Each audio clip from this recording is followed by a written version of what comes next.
This is one of the barracks recently vacated by the British Army in Northern Ireland, and underneath it lies one of the most important strongholds in medieval Ireland, the castle of the Earls of Tyrone. In the year 1602, it became one of the top targets for an advancing English army. It was a bloody battle, and as you can see from this contemporary picture, it ended up half destroyed with the English flag on top of it. This picture is a snapshot of a battle that changed the course of history. Time Team has been given just 3 days to investigate a site that changed the history of Ireland and Britain for centuries. So, no pressure then.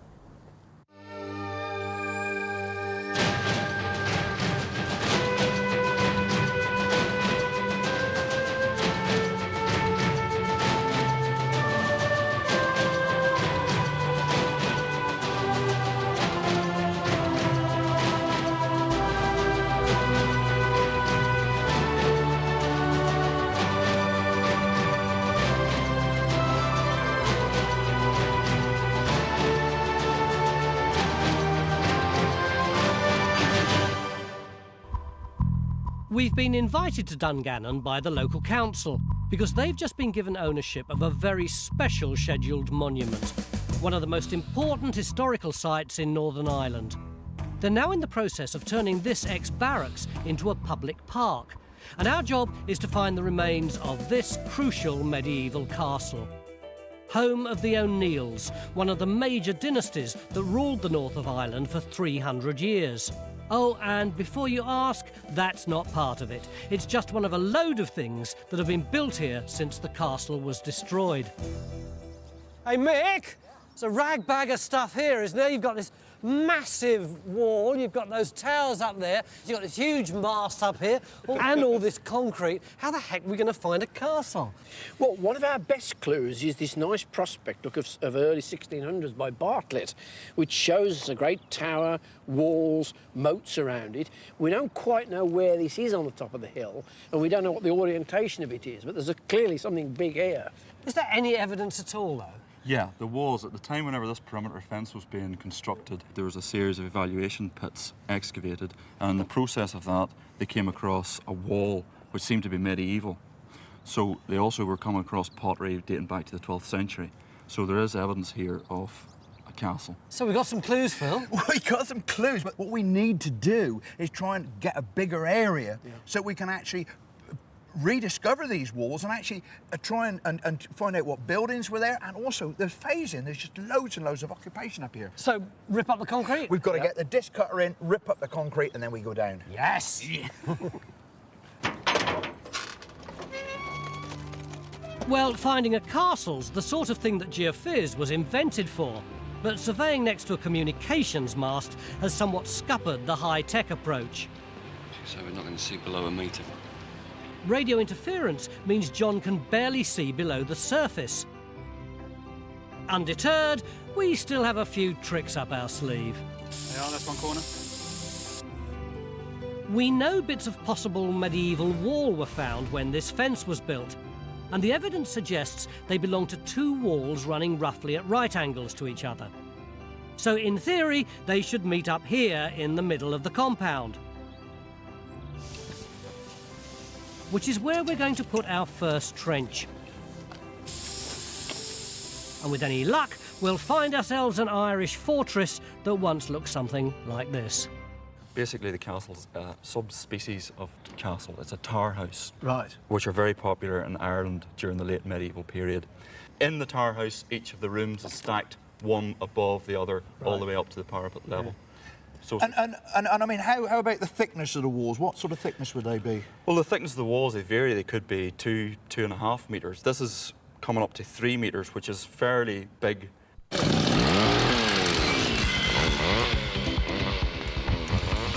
Well, a 3-metre thick wall's one heck of a target. In fact, I imagine it'll be rather hard to miss. Want to come on in then, Ian? Lovely job. And if we do find it, we'll be back to medieval Ireland.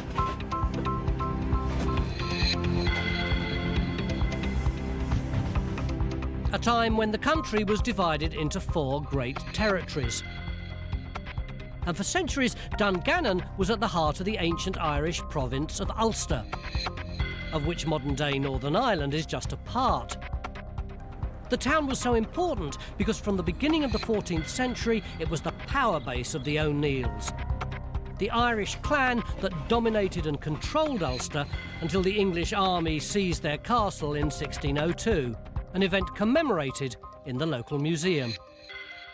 You know what strikes me about this place, talking to local people here today, is how significant they think it is. Why? What's so important about it? Well, Dungannon here was the seat of the O'Neill family. The O'Neills claim the most ancient lineage in Europe and remained independent here in Ulster. And the first mention of Dungannon in a historical text is when O'Neill in 1317 writes to the Pope complaining about English rule in Ireland. So in a sense, by the time the Tudors come, the O'Neills are still resisting English rule, led by Hugh O'Neill, Earl of Tyrone. So is that why this castle was such a target for the English soldiers? Because they saw it as a symbol of Irish people's resistance to English rule at that time? Absolutely. So the English burned the castle down? Well, no, the English didn't burn the castle down. O'Neill burned this castle down himself and pulled down its walls to prevent the English using it as a garrison in his own territory. This picture, painted by English cartographer Richard Bartlett in 1602, portrays the beginning of the English dominance of Ulster. But it also provides clues to what was here before those fateful events of 1602, because the archaeologists believe Bartlett has recorded the old Irish settlement on the hill. What they really are, small, maybe 5-6 metres long, upside-ended houses, crook roofs. And typical, as we would say, Irish cabins. Those buildings are very rarely found in archaeology in Northern Ireland. I can think of maybe 2 that have been found. So if we could manage to hit 1 or 2 of these buildings, it would be like gold dust for us. Well, we can't resist a bit of gold dust, so we're going to start surveying the slope of the hill to see if it does include any remains of the Irish settlement. We're also opening a trench over a very obvious large earthwork to discover if it's part of the inner castle defence or the moated outer defences around the Irish town shown by Bartlett. Digging this trench is a joy, like a warm knife cutting through butter.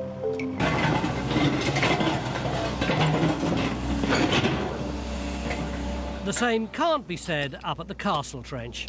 Oh, what's the hell's that? Is that another lane? It turns out that where we think 2 medieval walls connect is under almost a metre of reinforced army mortar-proof concrete. Even our most powerful digger can't get through it. And that means we've had to move our trench to an area covered by softer tarmac. It should still be over medieval archaeology, but it's bitterly disappointing for Phil. I'm gonna have to get rid of that. We also have some problems over at our possible Irish town. Dungannon was burnt down a number of times during the 15 and 1600s, and since then this hill's been re-landscaped for gardens and then by the military. All of which means the geophys results are somewhat challenging. But John thinks he does have something that could be evidence of a settlement. It looks like rubbish pits, areas of burning. Well, I'd hope settlement-type features. I think if we excavate that, see if we can get some dating material, then it'll give us a wider idea of what's going on. But I mean, burning, this place has burnt down so many times, wasn't it, Paul? We're not going to know where that fits, are we? Well, we know basically if we're getting a lot of burning, that's going to place us somewhere at least in the first half of the 17th century, if not back. So burning's good. As long as it's archaeological and it's burning, we're on the right track. So can you mark that out on the ground for us? Ah.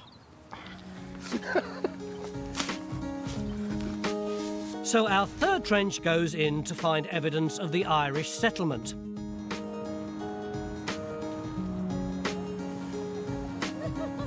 Oh. Ah. Oh. But the big news is up at the Castle Trench, where we've just found our first bit of O'Neill-era archaeology. Hey! Oh, Yes! well done. OK, make that our first 2 bits of O'Neill-era archaeology. Oh, that's a bit more like it, isn't it? Is that the same bit? I think it possibly does. I'll give it to you, maybe a bit safer, and see if it fits on the bottom, is it? Just say it's the room, isn't it? Is it room? Very nice. Is it going to be that bit? Need Audrey. It looks like we could have intact archaeology back here now to the, what, 16th, 17th century? So that's good. Whoa, I like that. This lovely piece of pot is from a flagon dating to the end of the 16th century. But what truly makes it significant is that it was made in Western Germany. It's from there that Hugh O'Neill received shipments of gunpowder as tensions grew between his desire to control Ulster and the English desire for control over the whole of Ireland. The English crown was concerned that Ireland could be used as a launch pad for invasion by its European enemies, and tried to gain influence over the Irish rulers through a mixture of force and favour.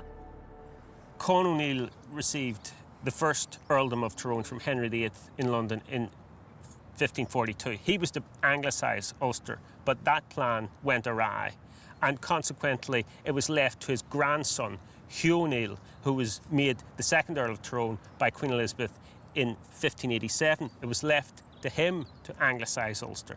But that relationship with the Crown once again went very badly wrong.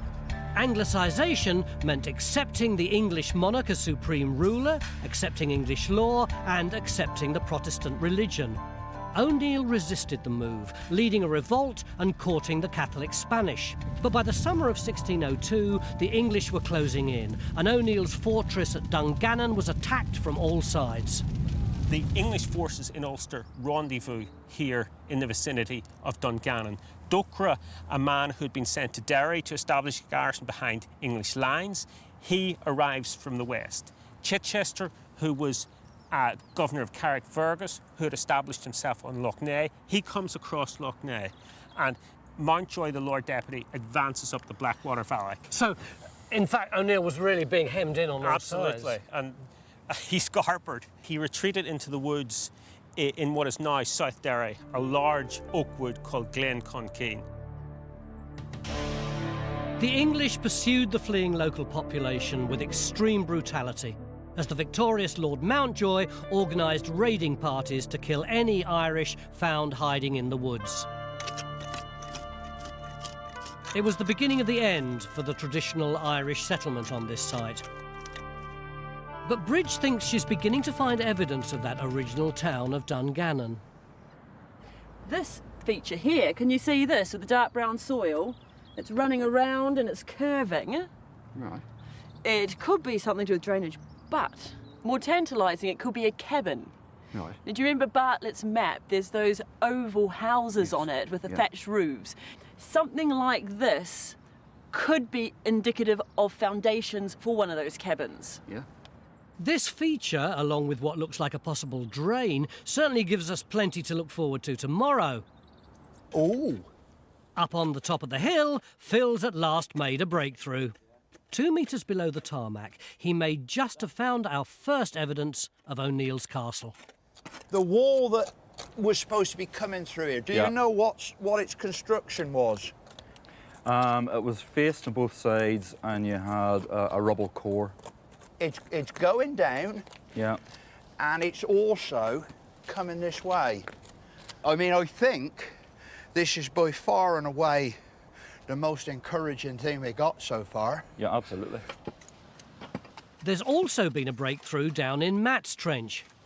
Where are we on this map, Matt? Well, this morning we opened it up assuming that we were on this kind of bank round here that the tower was sitting on, across there. But as you can see down here, I'm almost ankle deep in water. We've got this huge wet ditch. So could that be this moat here? I'm thinking we could be actually on the moat, yeah. Well, that's quite useful, isn't it? Because if that's the moat there, then that would imply that something relating to these houses might be just over there. That position, all those buildings there, up above me on the plateau. So now we've got Matt on the moat and Bridge somewhere in amongst the Irish settlement. But there's a bit of a problem. When we use the archaeology to position the Bartlett picture on the modern landscape, our best match puts the castle somewhere here, a long way away from Phil's trench. Which makes you wonder what on earth have Phil and Colm found. Is that stone down there significant? Well, What's this? Oh, well, looking at each other like sixth form girls in the cloakroom. There's a certain amount of disagreement here, Tony. We're both agreed that that is part of a wall.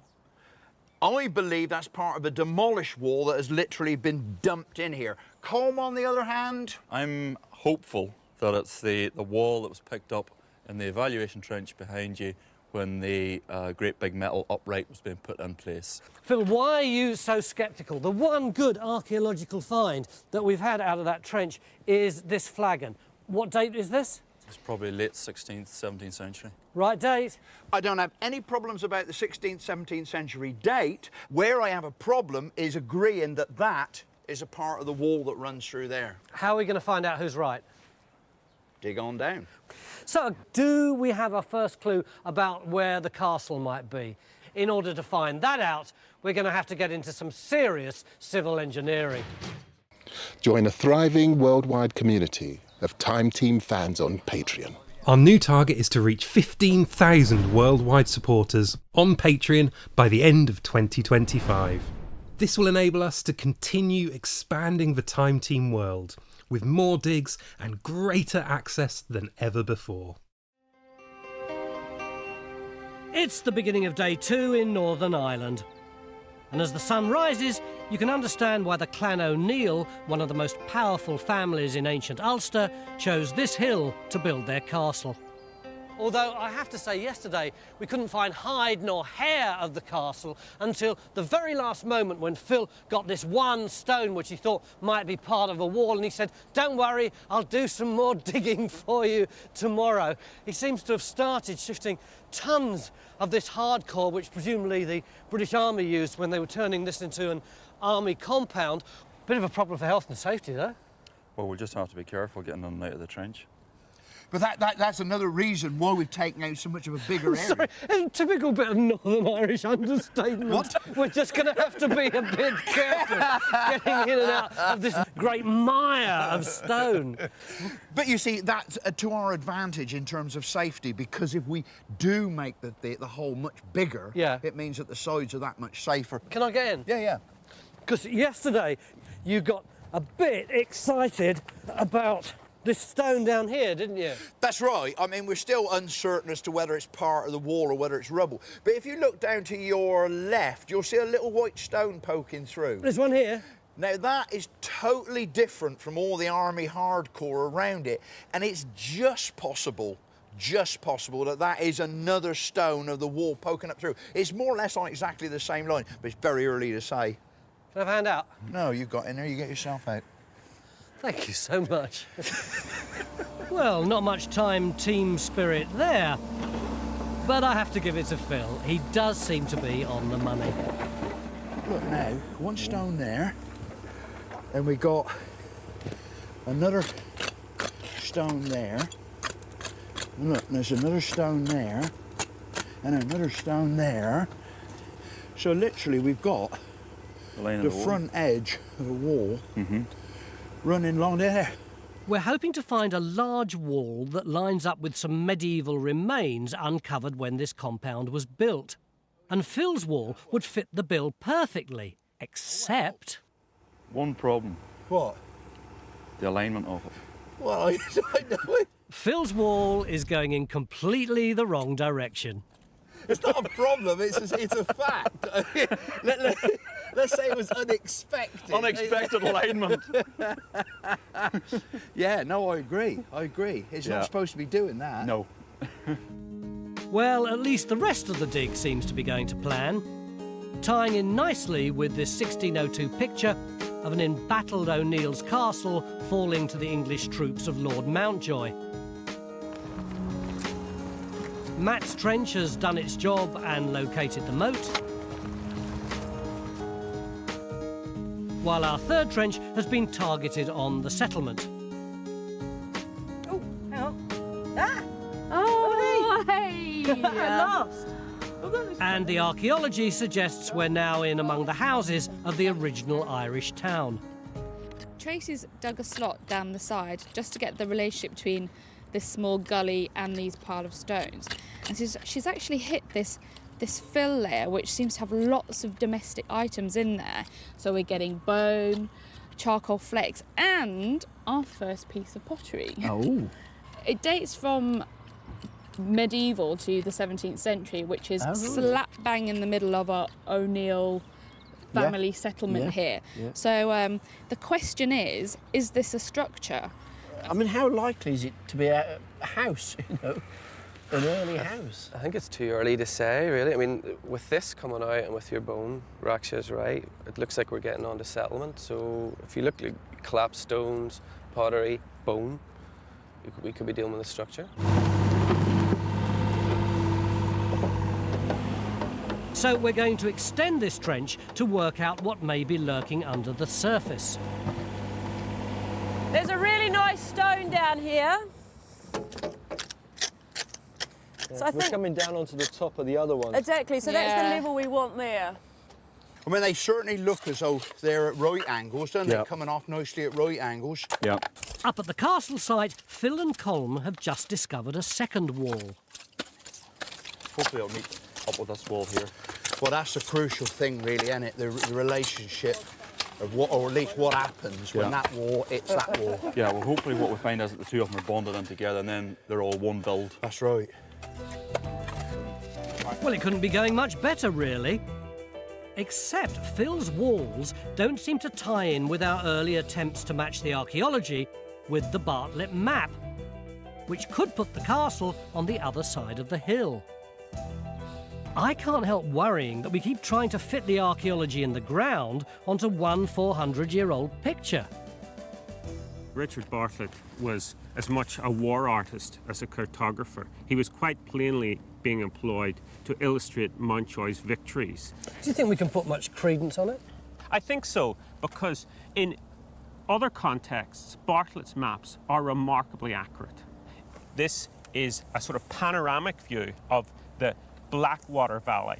And besides these, he was able to do maps of the whole region. Really, these panoramas in particular, they're as good as anything on Google Earth. This guy was a remarkable cartographer. So why hasn't he filled in these panels? Well, he didn't fill those in because in a subsequent map-making expedition to Donegal, he was killed. As the sources say, the Irish took off his head because he was going to discover the country. So it would seem that we can take the spirit of this illustration at face value. Whether we can tie in Bartlett's view with the modern lie of the land may be another matter. I think we need to know, don't we, where that wall is going. Yeah. Councillor Waugh? Yes? Yeah, sort of big discussions. I mean, there's a lot going on. Like what? We have a fairly thick wall here. Yeah. We have a thinner wall here. It's possible, just possible, that what you've got is the outside wall of the tower house and maybe one of the internal partitioning walls. The crucial thing is, Tony, is what's happening here. Because you can see that the wall comes along and then it stops. And the reason it stops is that there's a big hole in there. We think it might be a ditch, we don't know. There's a big hole in there, but from that big hole, we had our one piece of pot. That big piece of German stoneware, 17th century. Hang on. If this ditch has got a 17th century find in it and it's cutting this wall, then that means that this wall is at the very latest 17th century. Clever old you. Don't patronise me, Philip. You go right into that hole if you're not careful. We can't say for sure, though, that this is the castle, can we?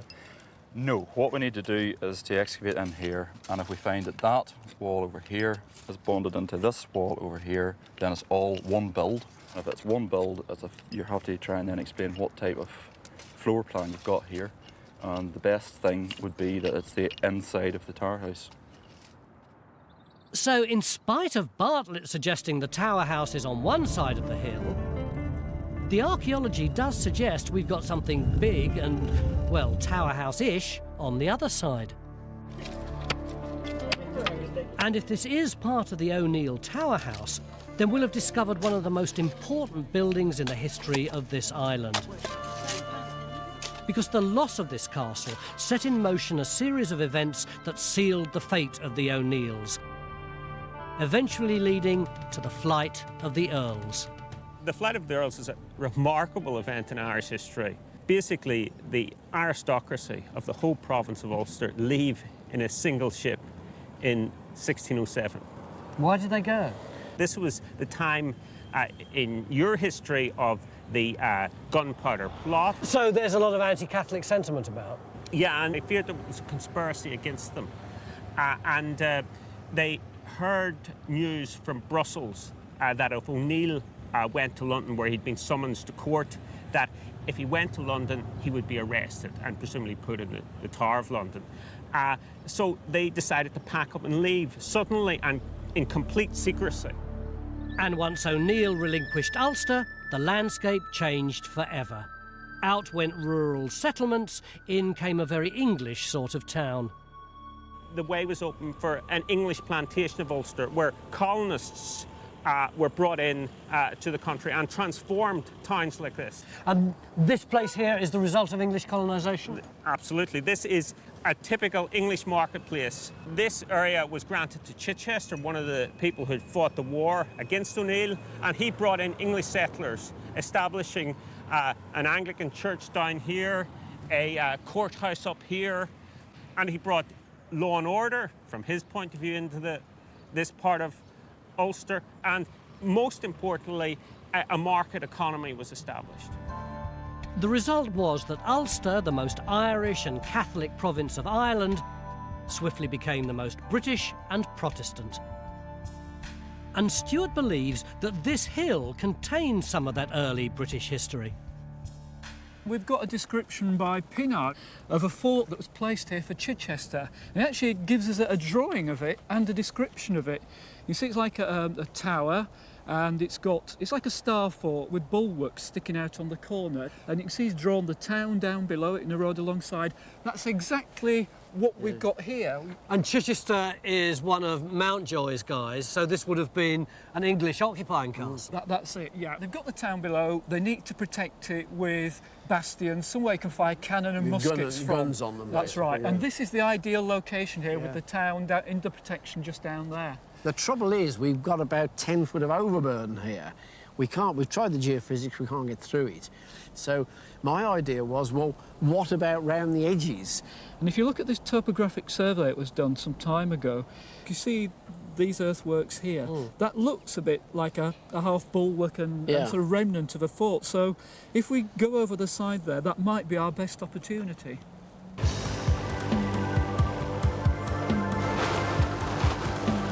So a new trench goes in to see if we can find the position of the English fort. Oh, well, there's lots of charcoal. And that's below all that modern makeup, isn't it? The breeze blocks. And that means we're now investigating both the Irish and the British occupation of this hill. Because the feeling is that although we still can't pin the Bartlett map down to the modern landscape, we are digging O'Neill's Tower House in Phil's Trench. What we've got makes sense in terms of the base of a tower house. In what way? Well, the basic plan is something like that. You've got these thick walls with internal walls a lot thinner. And we could easily be at somewhere like that junction there. So if that's the inside, as we're assuming, then the outside ought to have some sort of batter on it. What's a batter? It's the bit of wall that's at an angle before the main wall goes up. Oh, I know what you mean. It goes up like that from the ground and then up straight up. Yeah.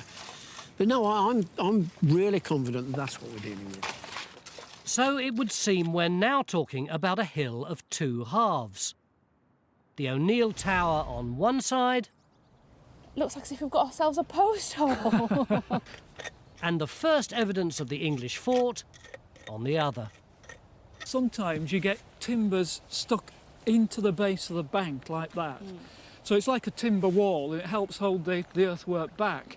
But sometimes you also get these things called stone pulls, aren't they? Where they actually push the stake in at an angle like that.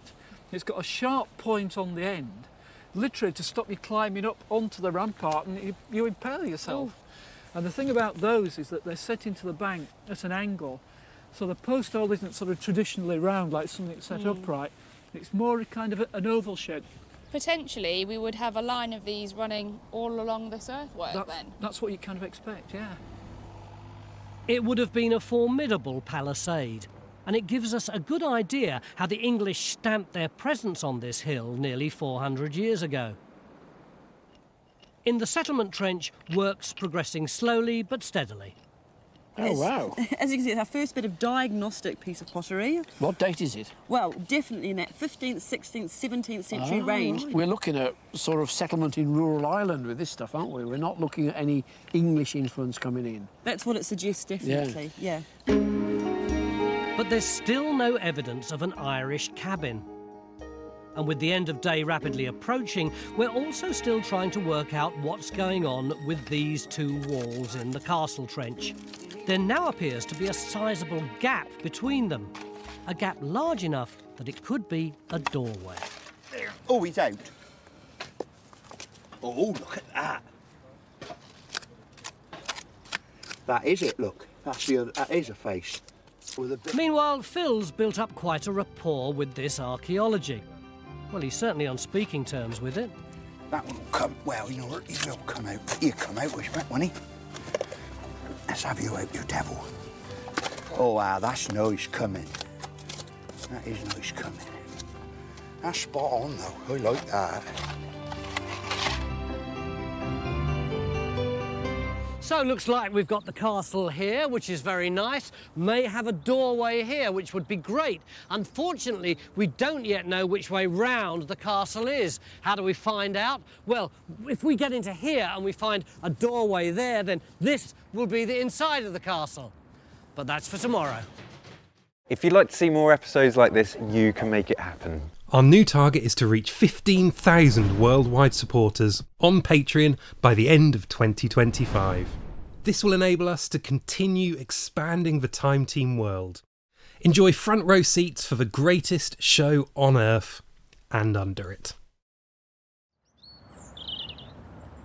It's the beginning of day 3 and probably the best sunrise so far on this Northern Irish site. But while some admire the view, for others, it's what's in the ground that counts. Below me are the foundations of the Tower House, which 400 years ago would have been lived in by the O'Neills, the most powerful family in the north of Ireland. Originally, it would have stood this high, so it would have been from here that the O'Neill would have looked out on his dominion. And down the hill, we're trying to find some of that dominion. We're confident we're in amongst the original Irish settlement. But the first stone feature we uncovered here has turned out to be a drain from when this hill was a posh English garden. Finding an earlier traditional Irish cabin house is proving to be a frustrating process.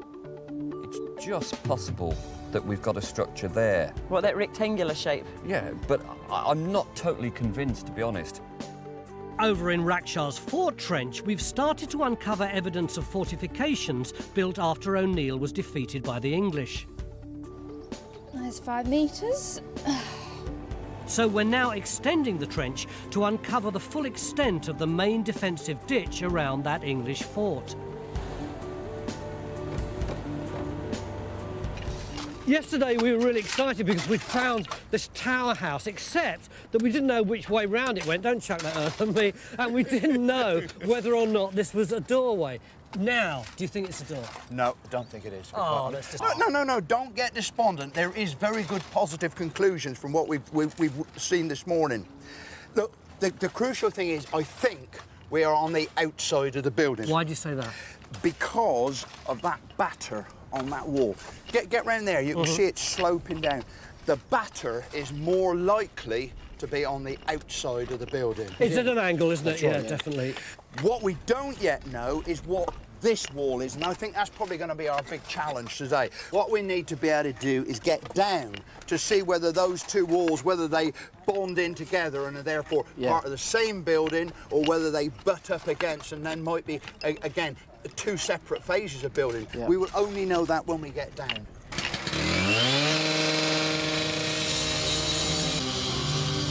So we've got to extend this trench to see if we've got two different buildings here. While Mick and Raysan are now trying to work out what Phil's discovery of an outside wall means for the layout of the site. But if you put Bartlett's tower on top of that, that isn't quite what I expected. We've had real problems trying to tie Bartlett's drawing into the modern landscape. Changing it 90 degrees, it all starts to make much more sense with the topography. But with Phil's discovery that he's on an outside wall and a lot of head-scratching and computery stuff, Mick and Raysan now believe O'Neill's tower house once stood here. In other words, slap bang in the middle of the hilltop. Which, for a mere mortal like myself, is rather confusing.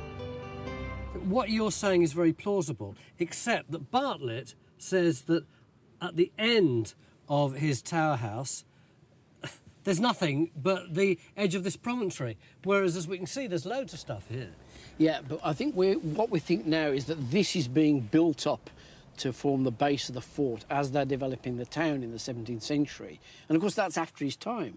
So he's drawing it as he would have seen it, which is the castle area, and then it drops away. We're seeing it as the castle area and then an additional platform put on for the later fort. So all this wasn't here when O'Neill built his castle? No. Basically, this hill was a completely different shape 400 years ago, with O'Neill's tower house sitting atop a small hill overlooking a traditional Irish settlement on the slope below.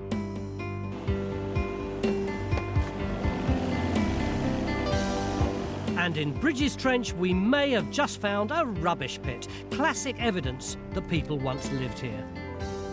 Tracy, can you see a cat coming up here from where you are? Oh, yes. Yeah? Yeah, it's I'm a lot not darker, isn't it, on the other side? I'm not dreaming it. No. That's all right.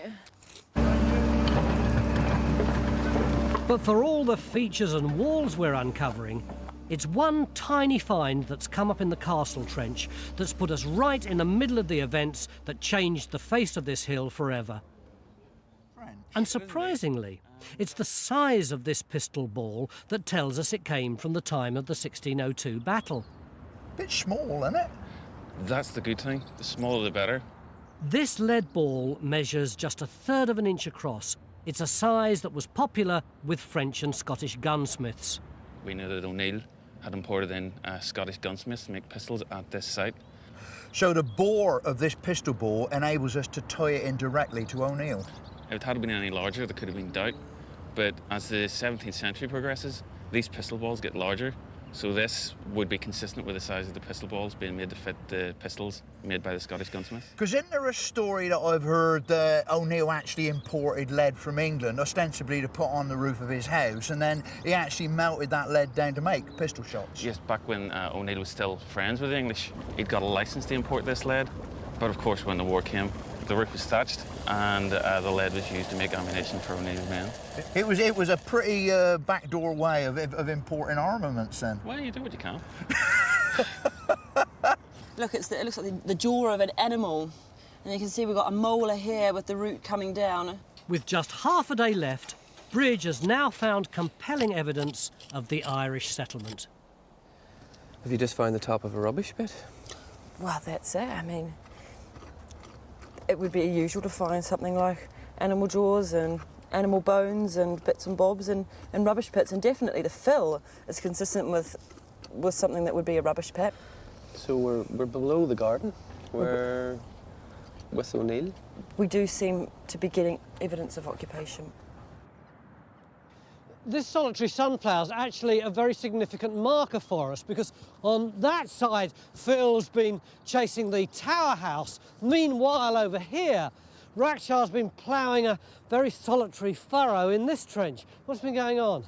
Well, Tony, we've got this huge ditch down here, but we need to run up to the top to tell you a bit of the story. Yeah. What they've done is they've actually scooped out the natural to create that ditch and shoved it all on here. See this wonderful drawing? This is the first English fort built in the 17th century. Well, around this there should be an earthworks with a ditch. And that's the ditch, and this is the bank. So this is actually evidence of that fort? Yes, it is. These massive earthworks would have been just part of the English defences initiated by Lord Deputy Chichester. But surprisingly, it looks like the heart of this English fort was actually built on the remains of O'Neill's Tower House.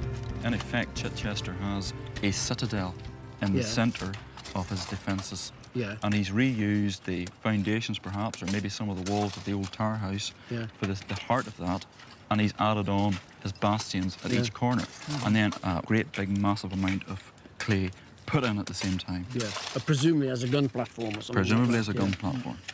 The archaeologists are beginning to think that this mysterious wall outside the Tower House is part of a bastion, a defensive gun platform. What actually starts to make sense is if that this tower house here has the stone bastions added immediately around it, and then on the outside of Chichester's fort there are earthwork defences.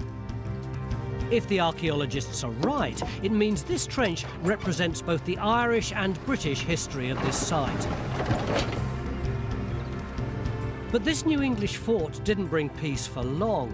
Within decades, violence once again engulfed the country, a process that has repeated itself again and again across the centuries. In 1641, things collapsed into violence, religious, bloody sectarian violence. And this was the 1641 rebellion, which was in some respects the prelude to your own civil wars in England. And I have here some witness statements and some propaganda material which show the divergent views of the time, which historians now have to tackle. And we have here an Irish source. This is an Irish Franciscan diary of the time. For this man, it's also a religious war, a justifiable rebellion to eliminate the heretics from Ireland, to drive them out and to cleanse Irish soil of this contamination. In this case, not only did they kill Protestants, they dug them out of their cemeteries. The activity against Protestants was vicious indeed. So there was a lot of propaganda going on. Presumably this is propaganda. What's going on here? This is the sort of English propaganda that was produced to bring Cromwell into the country, to enable the English to reconquer Ireland in 1649. This shows English settlers being stripped naked and turned out into the snow to die.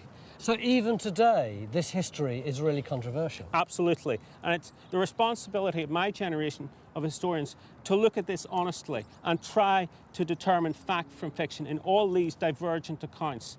And I think if the politicians can look with similar honesty in their work into the future as we're looking into the past, I think we have a chance in this country. And to find out more about the turbulent history of Ulster, visit our website.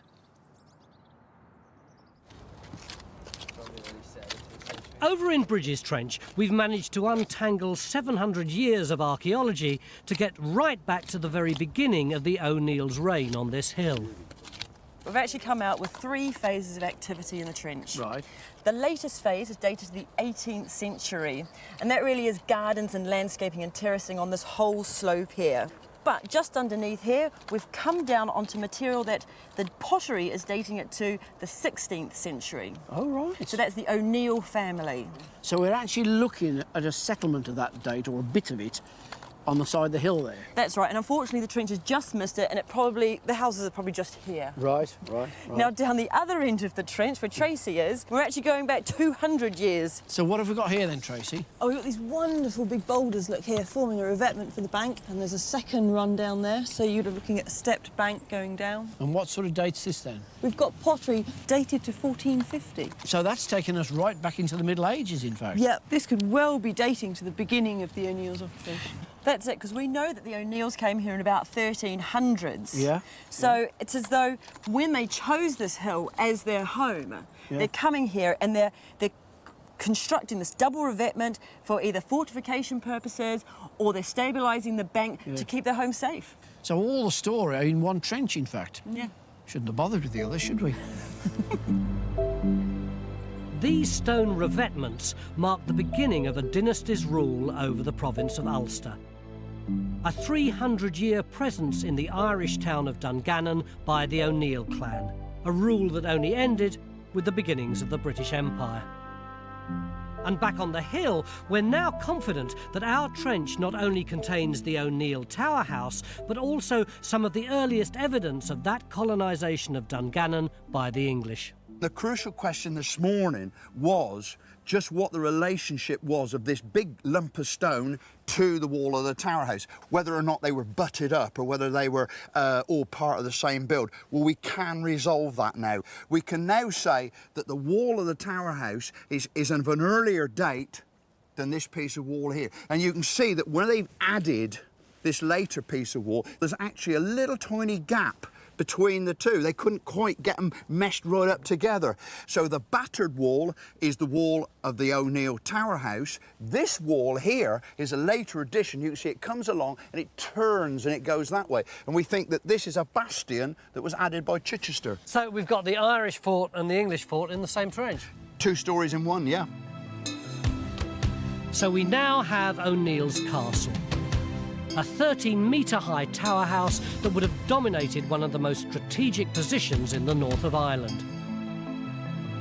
From here, the chieftain, later the Earl of Tyrone, could survey his kingdom. And perhaps from here, he watched the advancing English troops that were to change his country forever.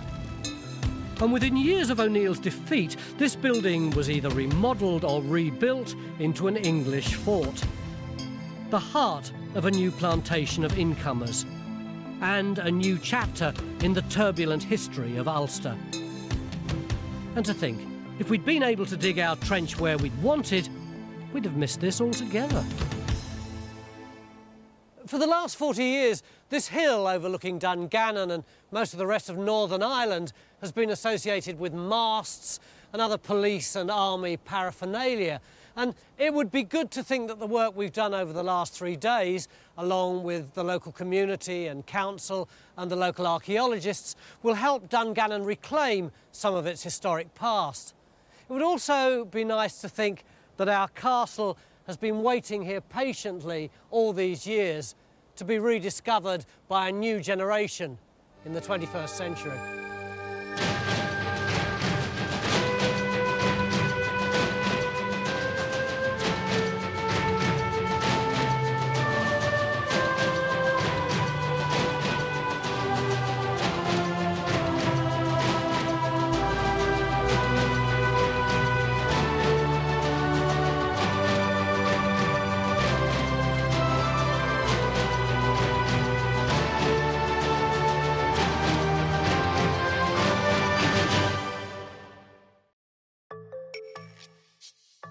Join Time Team on Patreon to access exclusive 3D models, masterclasses and behind-the-scenes insights.